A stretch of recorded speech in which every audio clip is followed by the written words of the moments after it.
ఇది పుస్తకం కాదు, ఇది జీవితం. It's not a book, it's a life book. జీవితం అనే పుస్తకం. ఈ జీవితం అనే పుస్తకంలో 100 కాగితాలు ఉంటాయి, 100 కాగితాలు ఉన్నాయి. ఈ 100 కాగితాల జీవితంలో చదువు అనేది ఒక కాగితం. ఈ 100 కాగితాల పుస్తకంలో, 100 కాగితాల జీవితం అనే పుస్తకంలో చదువు అనేది ఒక కాగితం. అయితే చాలామంది అమ్మా నాన్నలు బిడ్డలకి నేర్పించేది ఏంటో తెలుసా? నువ్వు చదువుకోవటానికే పుట్టావురా, నువ్వు పాస్ అవ్వటానికే పుట్టావురా, చదువే ప్రపంచంరా, చదువే లోకంరా, చదువే జీవితంరా, చదువు చదువు చదువు చదువు చదువు చదువు అని వాళ్ళని రుద్ది రుద్ది రుద్ది బలవంతం చేసి చేసి చేసి చేసి వాడు చివరిగా ఏ 10వ తరగతో ఇంటర్మీడియట్ డిగ్రీ పరీక్షలు రాయటానికి వెళ్ళాక అమ్మాయో అబ్బాయో రాసిన తర్వాత ఫలితాలు వచ్చాక విఫలమైపోయాడు, పరీక్షల్లో తప్పేశాడు, పరీక్షల్లో ఫెయిల్ అయ్యాడని తెలిస్తే మరుక్షణం జరిగే విపత్తు ఏంటో తెలుసా? ఓహో, జీవితమే చదువని నేర్పించింది మా అమ్మ, చదువే ప్రపంచం లోకమని నేర్పించింది మా అమ్మ, చదువు లేకపోతే దేనికి పనికిరావని నేర్పించింది మా అమ్మ. ఈరోజు నేను పరీక్షల్లో తప్పేశాను అంటే నా జీవితంలో చదువు పోయింది.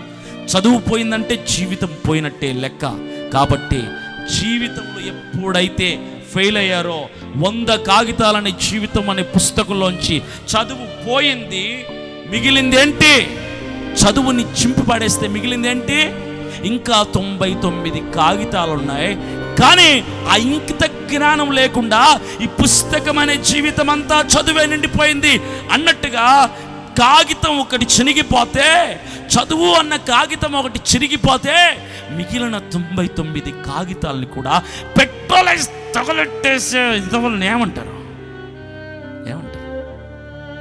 ఒక్క కాగితం పోయిందని మిగిలిన 99 కాగితాలు కూడా తగలెట్టేస్తున్నారు చాలామంది.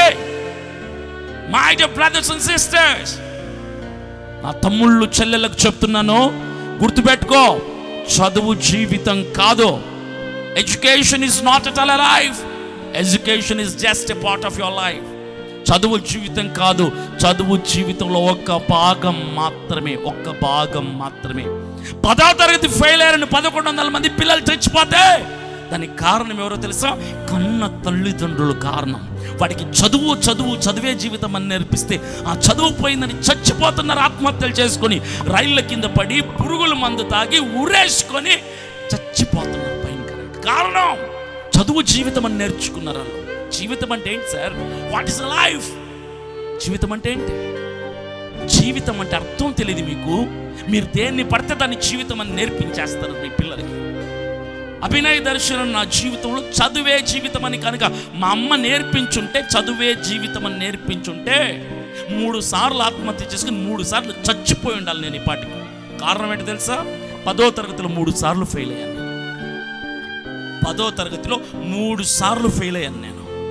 మరి నేను చచ్చిపోలేదే? పొట్టపొడిస్తే అక్షరం వచ్చేది కాదు నాకు, మరి నేను చచ్చిపోలేదే? కారణం ఏంటో తెలుసా? నా తల్లిదండ్రులు నాకు చదువే జీవితం అని నేర్పలా. దేవుడు రాసి ఉంచింది జీవితం ఉంది బాబు. నువ్వు బ్రతుకు దినములన్నిటిలో తగిన సమయమందు నీ జీవితంలో ఆయన చేసుకున్న చిత్తాన్ని నెరవేరుస్తాడు. దాని కొరకు బ్రతుకో అని నేర్పించాలి తల్లిదండ్రుల బిడ్డలకి. అందుకు నేను 10వ తరగతిలో ఫెయిల్ అయినా చచ్చిపోలేదే, ఇంటర్మీడియట్లో ఫెయిల్ అయినా చచ్చిపోలేదే. ఇంటర్మీడియట్ 7 కాలేజీలో చదివాను నేను. ఏ కాలేజీకి వెళ్ళినా టీసీ ఇచ్చి పంపించేటోళ్ళు నాకు. అంత భయంకరమైనటువంటి మేధావిని, మరి చచ్చిపోలేదే. ఈరోజు దేవుడు నన్ను ఏం చేశాడు?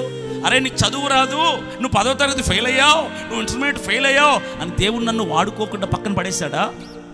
వాడుకుంటున్నాడు కదా, అభిషేకించాడు కదా, ఆశీర్వాదకరంగా దీవెనకరంగా నన్ను మార్చాడు కదా, లక్షలాది మందికి నన్ను దీవెనగా నిలబెట్టాడు కదా. నా బ్రతుకుని ఈరోజు అనేకులకు మాదిరిగా నిలబెడుతున్నాడు కదా. కారణం నా దేవుడు తన చిత్తాన్ని నెరవేర్చే వరకు నా జీవితంలో నేను ఎదురు చూడటం నేర్చుకున్నాను. చదువు జీవితం అని నేను నేర్చుకోవాలా. ఒక్క కాగితం పోయినంత మాత్రం గుర్తుపెట్టుకోండి, మీ బిడ్డలు చదువులో ఫెయిల్ అయి ఉండొచ్చు, చదువు వాళ్ళకి ఎక్కకపోవచ్చు. దేవుడు మరొక దాంట్లో వారిని బ్రతికించబోతున్నాడు, ఉన్నతంగా నిలబెట్టబోతున్నాడు అని అర్థం.